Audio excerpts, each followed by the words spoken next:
오늘 함께 나눌 말씀은 여호수아서 9장 1절부터 15절까지의 말씀입니다. 여호수아서 9장 1절부터 15절까지의 말씀. 오늘은 특별히 우리 한 목소리로 함께 봉독하길 원합니다. 이 일 후에 요단 서쪽 산지와 평지와 레바논 앞 대해 연안에 있는 헷사람과 아모리 사람과 가나안 사람과 브리스 사람과 히위 사람과 여부스 사람의 모든 왕들이 이 일을 듣고 모여서 일심으로 여호수아와 이스라엘에 맞서서 싸우려 하더라. 기브온 주민들이 여호수아가 여리고와 아이에 행한 일을 듣고 꾀를 내어 사신의 모양을 꾸미되 헤어진 전대와 헤어지고 찢어져서 기운 가죽 포도주 부대를 나귀에 싣고 그 발에는 낡아서 기운 신을 신고 낡은 옷을 입고 다 마르고 곰팡이가 난 떡을 준비하고 그들이 길갈 진영으로 가서 여호수아에게 이르러 그와 이스라엘 사람들에게 이르되 우리는 먼 나라에서 왔나이다. 이제 우리와 조약을 맺읍시다 하니 이스라엘 사람들이 히위 사람에게 이르되 너희가 우리 가운데에 거주하는 듯하니 우리가 어떻게 너희와 조약을 맺을 수 있으랴 하나 그들이 여호수아에게 이르되 우리는 당신의 종들이니이다 하매 여호수아가 그들에게 묻되 너희는 누구며 어디서 왔느냐 하니 그들이 여호수아에게 대답하되 종들은 당신의 하나님 여호와의 이름으로 말미암아 심히 먼 나라에서 왔사오니 이는 우리가 그의 소문과 그가 애굽에서 행하신 모든 일을 들으며 또 그가 요단 동쪽에 있는 아모리 사람의 두 왕들 곧 헤스본 왕 시혼과 아스다롯에 있는 바산 왕 옥에게 행하신 모든 일을 들었음이니이다. 그러므로 우리 장로들과 우리나라의 모든 주민이 우리에게 말하여 이르되 너희는 여행할 양식을 손에 가지고 가서 그들을 만나서 그들에게 이르기를 우리는 당신들의 종들이니 이제 우리와 조약을 맺읍시다 하라 하였나이다. 우리의 이 떡은 우리가 당신들에게로 오려고 떠나던 날에 우리들의 집에서 아직도 뜨거운 것을 양식으로 가지고 왔으나 보소서 이제 말랐고 곰팡이가 났으며 또 우리가 포도주를 담은 이 가죽 부대도 새 것이었으나 찢어지게 되었으며 우리의 이 옷과 신도 여행이 매우 길었으므로 낡아졌나이다 한지라. 무리가 그들의 양식을 취하고는 어떻게 할지를 여호와께 묻지 아니하고 여호수아가 곧 그들과 화친하여 그들을 살리리라는 조약을 맺고 회중 족장들이 그들에게 맹세하였더라. 아멘. 오늘 선포되는 말씀 가운데 하나님의 은혜가 여러분 모두에게 충만히 임하기를 주님의 이름으로 축복합니다. 두 가지 질문으로 설교를 시작하려고 합니다. 맞추시는 분에게는 제가 선물을 준비하지는 못했어요. 예배 끝나고 나가서 제가 칭찬해 드리겠습니다. 첫 번째 질문입니다. 여러분, 그리스도인은 언제 가장 강해질까요? 한번 생각해 보시죠. 두 번째 질문입니다. 그리스도인은 문제를 만났을 때 무엇으로 푸는 사람들일까요? 제가 답을 가르쳐 드리겠습니다. 우리 앞에 답이 나와 있는데요. 우리 마스크를 다 쓰셨지만 함께 다 같이 읽었으면 좋겠습니다. 시작. 그리스도인은 무릎 꿇을 때 가장 강해집니다. 그리스도인은 문제를 만났을 때 무릎으로 푸는 사람들입니다. 동의하시나요? 무슨 말인가요? 저와 여러분은 하나님께 나와서 기도하고 간구할 때 가장 강해지는 사람들이고 어떤 문제를 만났을 때, 고난을 만났을 때 다른 것이 아닌 기도로 푸는 사람들이라는 것입니다. 사랑하는 여러분, 여러분이 기도하면 하나님이 들으십니다. 우리가 기도할 때 우리 기도가 허공에 맴도는 메아리가 되어서 끝나는 것이 아니라 살아계신 하나님께서 여러분의 기도를 들으십니다. 우리가 간절히 하나님께 부르짖고 주님을 초청하면 하나님이 나의 삶 가운데 찾아오셔서 나와 함께 하신다는 것입니다. 하나님이 나와 함께 하시는 것, 임마누엘이 우리에게 가장 강력한 무기가 되는 거예요. 돈이 아니라 인맥이 아니라 전능하신 하나님, 만군의 여호와 되시는 하나님께서 여러분과 함께 하시는 것이 여러분 인생의 가장 강력한 무기가 된다는 것을 믿으시기를 주님의 이름으로 축복합니다. 그래서 기도가 중요한 거예요. 기도하고 하나님께 묻고 하나님께 순종하면 하나님이 함께 하신다는 것입니다. 제가 참 좋아하는 말이 있어요. 어떤 말을 좋아할까요? 앞에 나와 있는데요. 나의 하루는 23시간 30분입니다. 제가 이 말을 참 좋아합니다. 그래서 설교할 때도 많이 인용하는 그러한 말이에요. 세상 사람들에게 하루는 24시간이지만 저와 여러분에게 하루는 23시간 30분이 되었으면 좋겠습니다. 30분은 어떠한 일이 있어도 아무리 바빠도 하나님께 기도하는 시간으로 떼어 놓으셔야 돼요. 아무리 바빠도 아무리 피곤해도 하나님과 1:1 관계에서 하나님께 부르짖고 하나님께 묻는 시간으로 떼어 놓으셔야 된다는 것입니다. 여러분, 드라마 한 편 보면 1시간 참 빨리 가죠. 네. 끝나고 남편이 채널 돌리면 왜 예고편 봐야 되는데 채널 돌리냐고 짜증내시잖아요. 안 그러시나요? 저희 집만 그런가 보네요. 네. 트로트 프로 보면서 함께 부르다 보면 1시간 금방 지나가잖아요.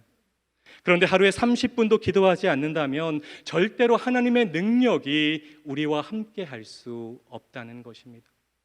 정말로 여러 가지 기도 제목들이 있는데 하루에 30분도 기도하지 않고 그 기도 제목들이 응답받는다고 기대하는 것은 어쩌면 욕심일 수 있다는 것이죠.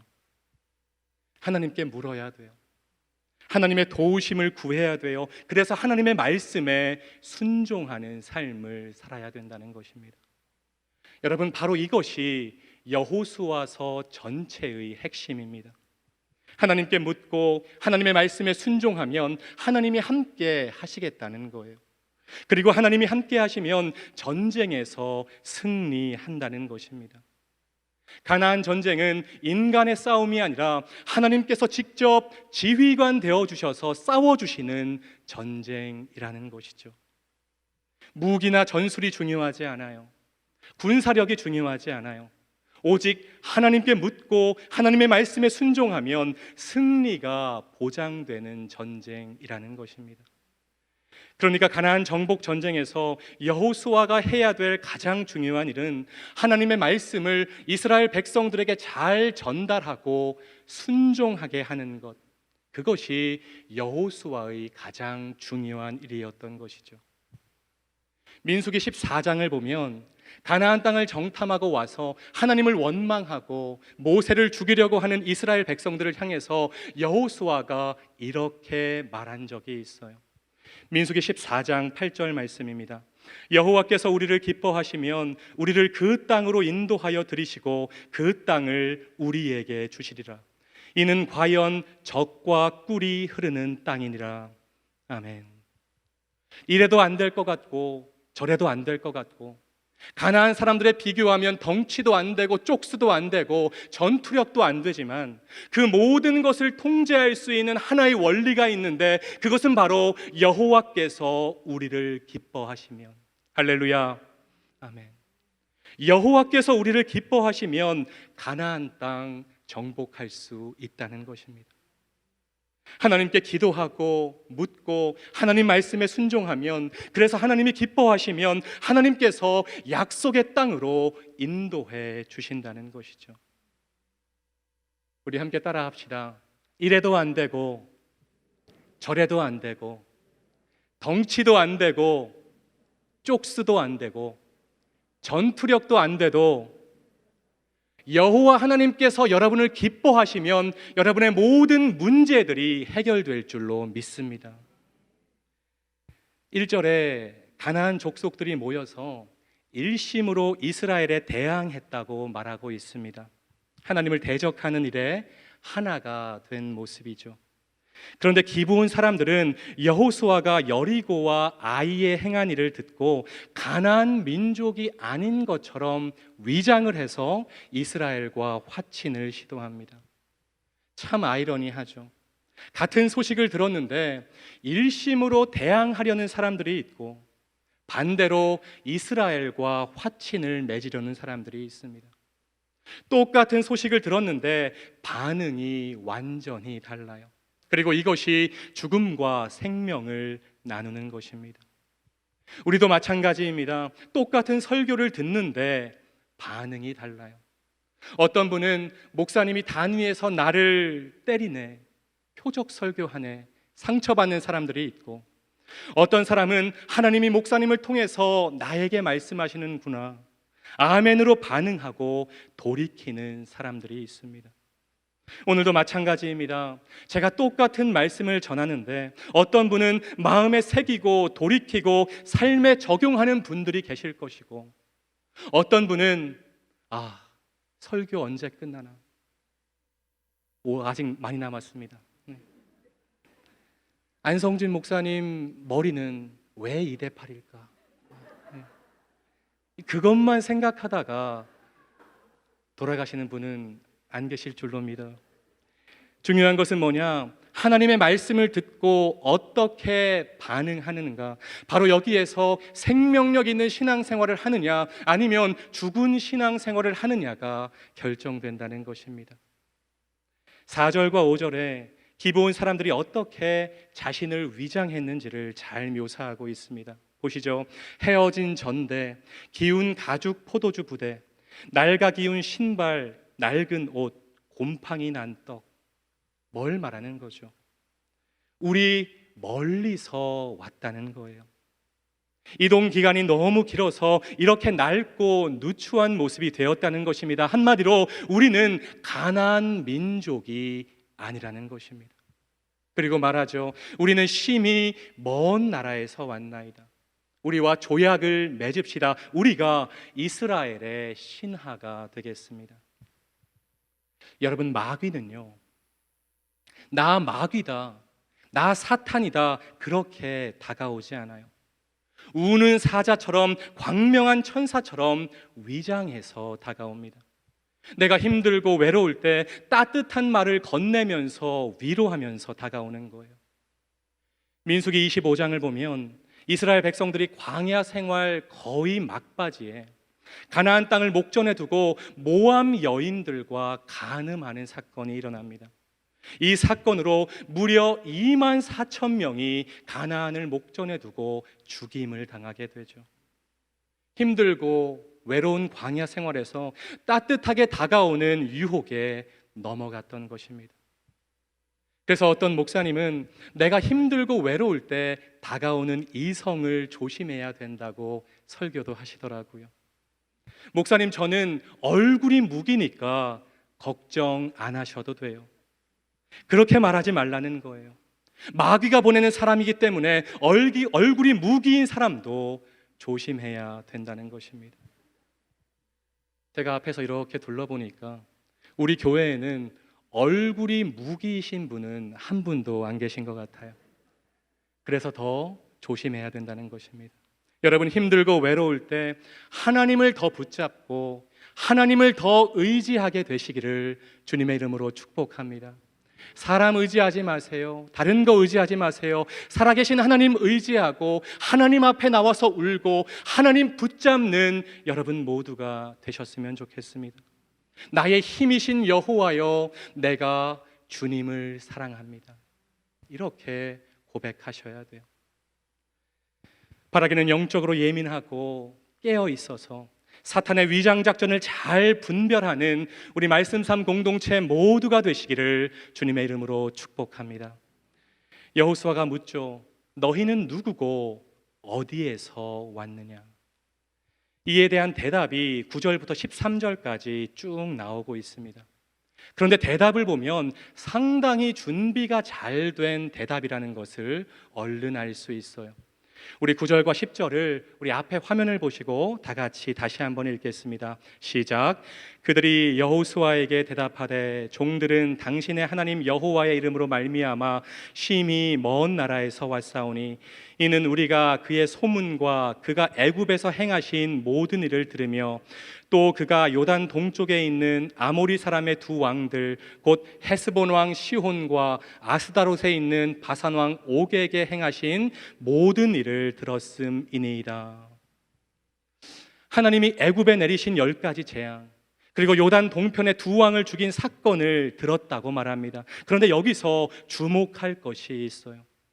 먼저 기브온 사람들은 최근에 일어난 일은 말하고 있지 않다는 것입니다. 이게 중요한 거예요. 최근에 일어난 엄청난 일들이 있었잖아요. 여리고성 전투와 아이성 전투가 있었는데 그것은 말하지 않고 옛날 출애굽 사건과 요단 동편 지역에서 일어난 일만 들었다고 지금 말하고 있는 것입니다. 자신들이 멀리서 온 것임을 강조하고 있는 것이죠. 그리고 더 중요한 것은 기브온 사람들의 말을 가만히 살펴보면 한 사람이 떠올라요. 누굴까요? 기브온 사람들의 말을 가만히 들여다보면 여호수아서에 나오는 한 사람이 떠오릅니다. 바로 여호수아 2장에서 정탐꾼을 숨겨주고 구원받은 가나안 여인 라합이 떠오릅니다. 2장에서 라합이 했던 고백과 유사한 말을 지금 기브온 사람들이 하고 있다는 것입니다. 우리는 하나님 여호와의 이름으로 말미암아 왔다. 하나님의 능력을 인정하고 있어요. 그리고 하나님에 대한 소문을 들었다. 그렇게 말합니다. 그리고 24절을 보면 가나안 땅에 대한 하나님의 주권을 인정하고 있어요.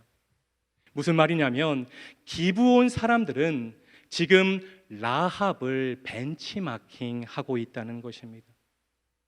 그들은 가장 철저한 진멸이 행해졌던 여리고성 전투에서 유일하게 살아남았던 라합 가족의 이야기를 들었을 것이고 그 라합을 철저하게 벤치마킹했던 것입니다.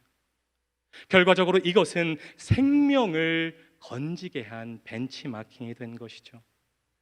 사랑하는 여러분, 신앙생활에서 누구를 벤치마킹 하느냐, 이것이 너무나도 중요합니다. 영적인 벤치마킹을 잘해야 돼요.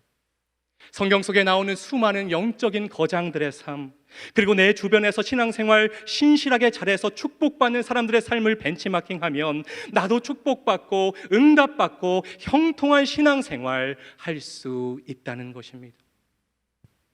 모이면 남 험담하고 교회 욕하고 부정적인 말만 하는 무리들을 닮아가지 마시고 그 속에 속하지 마시고 늘 긍정적인 말, 믿음의 말, 격려의 말을 쏟아내는 성도들과 가까이 하시고 그들을 닮아가야 된다는 것입니다. 성경을 읽으면서 이 사람이 이렇게 살았구나, 그것으로 끝내지 마시고 어떤 한 사람을 정해서 그 사람의 신앙을 닮아가려고 애써야 된다는 것입니다. 그러면 그것이 나에게 생명을 가져다 주는 벤치마킹이 될 수 있다는 것이죠. 여러분, 성경에서 내가 벤치마킹 하고 싶은 사람 한 사람씩은 꼭 있어야 돼요. 여러분, 누구를 좋아하십니까? 아브라함을 좋아하시는 분도 계시고 다윗을 좋아하시는 분도 계시고 여호수아를 닮고 싶은 분도 계시고 바울을 좋아하는 분들도 계실 것입니다. 그런데 그 사람의 일생을 그냥 이 사람이 이렇게 살았구나 끝내지 마시고 내가 좋아하는 그 사람의 삶을 닮아가려고 노력하는 여러분 모두가 되셨으면 좋겠습니다. 여호수아도 마찬가지였어요. 여호수아의 롤 모델은 모세였습니다. 그래서 여호수아서 1장을 보면 그를 모세의 수종자라고 소개하고 있죠. 그런데 마지막 장인 24장을 보면 여호수아를 뭐라고 소개하느냐? 에베드 야훼, 여호와의 종이라고 소개하고 있습니다. 여호수아의 인생은 모세의 수종자로 시작해서 여호와의 종으로 마친 인생이었다는 것이죠. 자신의 롤모델인 모세와 같은 호칭을 받은 것입니다. 바라기는 여러분 모두가 영적인 벤치마킹을 잘 하심으로 하나님께 칭찬받는 여호와의 종들이 다 되시기를 주님의 이름으로 축복합니다. 기브온 사람들의 위장 작전과 말에 여호수아가 그만 속아 넘어갔어요. 그리고 성경은 여호수아가 왜 실수를 했는지 분명하게 지적하고 있습니다. 14절 말씀이죠. 무리가 그들의 양식을 취하고는 어떻게 할지를 여호와께 묻지 아니하고, 여호와께 묻지 아니하고, 이것이 실수의 원인이었어요. 이것이 실패의 원인이었습니다. 우리 한번 따라합시다. 여호와께 묻지 아니하고. 한 번 더요. 여호와께 묻지 아니하고, 이것이 여호수아의 실수의 원인이었다는 것입니다. 여호수아는 여호와께 묻지 아니하고 여호와의 이름으로 기브온과 언약을 맺습니다. 그 결과 가나안 민족인 기브온 사람들을 보호해야 되는 책임을 떠안게 된 것이죠. 여호와의 이름으로 언약을 맺었기 때문에 책임을 물을 수도 없는 것입니다. 사랑하는 여러분, 여호수아서를 보면 여호수아가 2번 실수를 합니다. 7장에 나오는 아이성 전투 패배, 그리고 9장 기브온 사람들과의 화친입니다. 그런데 공통점이 있어요. 둘 다 하나님께 묻지 않았다는 것입니다. 작은 것 하나도 하나님께 물어가면서 전쟁을 진행해야 되는데 여호수아가 순간순간 이것을 잊어버렸다는 것이죠. 그리고 그때마다 어김없이 문제가 생겼다는 것입니다. 승리를 주시는 분은 하나님이신데, 여호와 니시인데, 여호와 니시가 여호수아 니시가 되는 순간마다 문제가 생겼다는 거예요. 여호수아가 하나님께 묻지 않고 자신의 생각대로 행동할 때마다 안 좋은 결과가 생겼다는 것입니다. 오늘 예배의 자리에 나온 모든 분들, 그리고 가정에서 인터넷 예배를 드리는 모든 분들, 어떤 상황에서도 여호와 니시가 흔들리지 않게 되시기를 주님의 이름으로 축복합니다. 여러분 입술에서 이 5글자가 많이 나왔으면 좋겠어요. 여러분이 잘 되고 형통할 때도 여호와 니시, 그리고 여러분이 고난을 만나고 어렵고 정말로 힘든 상황에 처했을 때도 여호와 니시, 여러분 잘 되고 형통하고 인생의 전성기가 찾아왔을 때 여호수아 니시가 아무개 니시가 되는 순간부터 문제가 생긴다는 것입니다. 우리가 여호와 니시가 흔들리지 않을 때 계속해서 하나님께 기도하고 묻고 순종하는 삶을 살 수 있다는 것이죠. 모든 것이 하나님의 은혜입니다. 이 승리를 주신 분이 하나님이십니다. 내가 지금 이렇게 형통할 수 있는 것, 모든 것이 하나님께서 주신 것입니다. 이 여호와 니시가 흔들리지 않을 때 우리는 계속해서 하나님께 엎드릴 수 있고 하나님께 기도할 수 있고 하나님께 묻는 인생을 살 수 있다는 것이죠.